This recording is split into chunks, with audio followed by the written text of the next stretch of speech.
Speaking as a farmer, the recent eviction of the McGann family from their family home and from their family farm strikes a chord with me and with many family farmers around the country that are struggling to survive at the moment. Many of us, thankfully, are not in financial distress, but there's those who do suffer financial distress because they were encouraged to take out loans that they couldn't afford. They are the parties to this equation in terms of the boom and bust that have not been bailed out. It's an outrage that family farms in Roscommon and on a national scale, that the national community and future generations and posterity of the Irish people can be mortgaged for the benefit of largely foreign financial interests that have no interest in this country or its people, only what they can get out of this country. I see no difference in what Cromwell tried to do to this country and what the banks and the vulture funds and the foreign bondholders are intent on doing to this country. We have to, as a nation, realise that we owe it to past generations of our patriot dead that gave their lives not only in 1916 but before that in the 19th century. In this area where we are today, this is an area at the centre of the land war where Irish people who had their land stolen from them in previous plantations. They were reduced to being tenant farmers on lands that were stolen from their ancestors and given to absentee landlords. And at the time of the famine, people in this area were evicted from the King Harman estates and thrown onto the roadside to starve to death. This led, of course, to the land war and to the fight for national independence. And the fight for Irish national freedom and independence has been intertwined with the fight to achieve the ownership of the land of this country. The land question and the national question,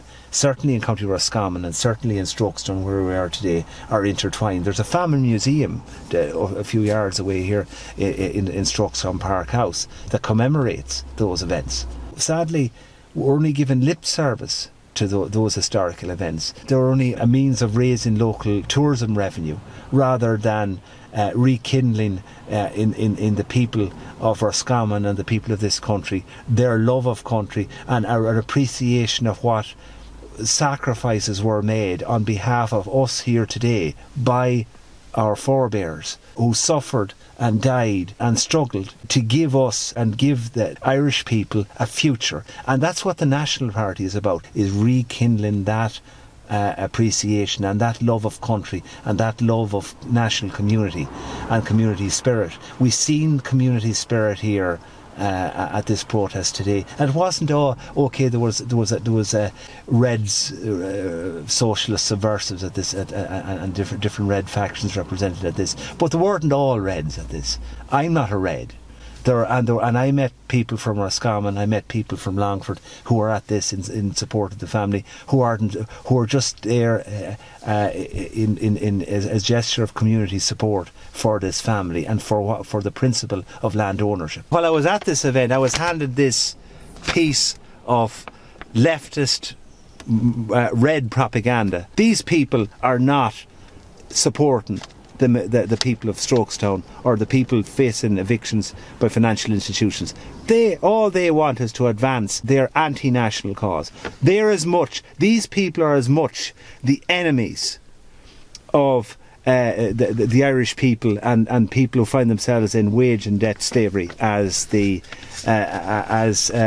mercenary thugs that were employed by KBC Bank. I don't see any difference, except at least the people who were employed, the thugs that were employed by the bank, done it for private gain and wouldn't pretend to be the friends of the people of this country or the people of this area in Roscommon.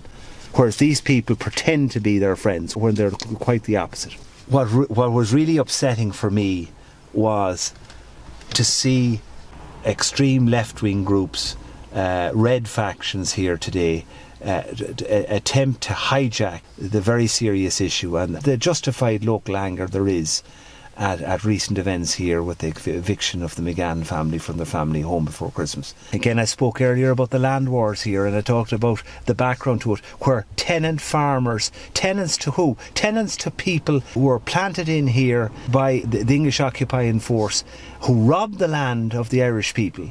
The legitimate owners of that land were transformed into being tenants to them. tenants to these people, and they were thrown onto the roadside at the time of the famine. What the red factions would do would make everyone in this country tenants to a totalitarian system, and they also want a new plantation to fill this country with foreign nationals, to bring about a multicultural dispensation in this country, and to make the Irish a minority in their own country. That's the new plantation policy.